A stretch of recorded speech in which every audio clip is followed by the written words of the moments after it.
नहीं अभी कहाँ हुआ? भाई देखिए पंडित जी कर रहे हैं शादी, देख लीजिए गले में डाल ऐसे दो। होता है ना। हैं? नहीं उत्थे साडे बहुत वधिया आचार्य चलो जी ने हो गया। पंजाब दे ये चंडीगढ़ तो पढ़े हुए। मैं क्या उत्थे साडे बहुत वधिया आचार्य जी ने चंडीगढ़ तो पढ़े हुए।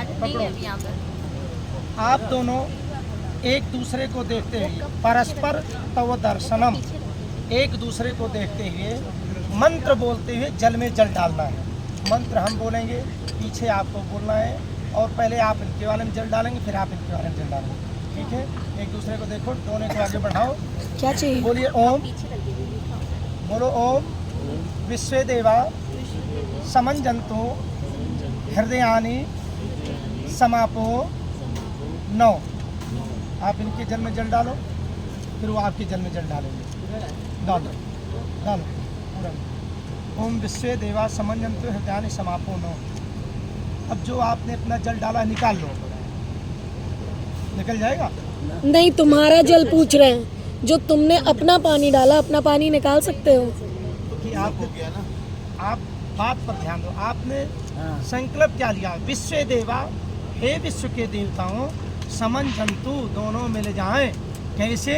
जैसे जल और जल मिल रहा है। विश्व देवा समन जंतु हृदयानि समापो नो। हे विश्व के देवताओं, जैसे जल और जल मिल जाए तो संसार में कोई ऐसी शक्ति नहीं जो अलग कर सके, वैसे ही हम दोनों देखने में दो हैं, लेकिन दोनों के मन और विचार जल की तरह मिल जाएं जो कोई अलग ना कर सके। अब आपको पता है आपने कौन सा जल डाला है इसमें? नहीं पता ना? देखो जल और जल का एक ही स्वरूप होता है, और वो जब मिल जाते हैं तो कोई अलग नहीं कर पाते। इसीलिए पति पत्नी भले ही देखने में दो हैं, लेकिन दोनों के मन और विचार जल की तरह मिल जाना चाहिए, जो संसार में कोई ऐसी शक्ति ना हो अलग कर सके। ठीक है?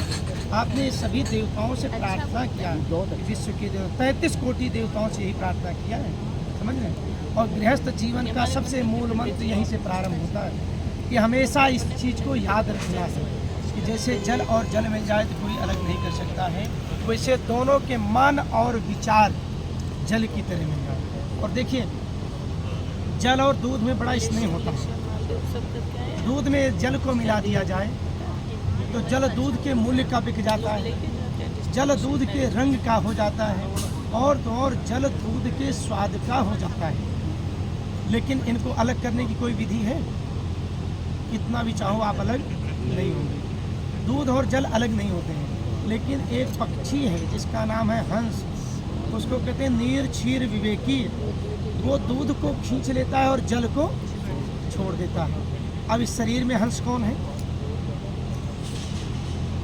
विवेक।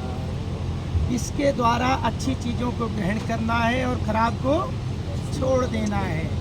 समझ रहे हैं? जैसे दूध और जल मिल जाए तो कोई अलग नहीं कर सकता है। स्नेह इतना होता है, अग्नि पे चढ़ा दो, दूध उछलेगा पहले मैं जल जाऊंगा, और जल उछलेगा पहले मैं जल जाऊंगा। दोनों में इतना स्नेह होता है। लेकिन उसमें कोई खट्टा पड़ जाए तो ना दूध का पता चलेगा ना जल का पता चलेगा। समझ रहे हैं? ना दूध का पता चलेगा ना जल का पता चलेगा। और जीवन में खट्टा क्या है? कपट। यदि दोनों के बीच में कभी कपट आया तो गृहस्थी खराब होने में देर नहीं लगती। इसलिए किसी भी प्रकार का दोनों के बीच में कपट नहीं होना चाहिए। यही जीवन का सूत्र है, यही जीवन का आधार है। ठीक? इस जल को यहीं पर रखो। कहो वरुण देव आप समुद्र को जाइए, मेरे कुल की वृद्धि करना, मुझे धन धान्य पुत्र पौत्र से परिपूर्ण करना। ठीक? ठीक।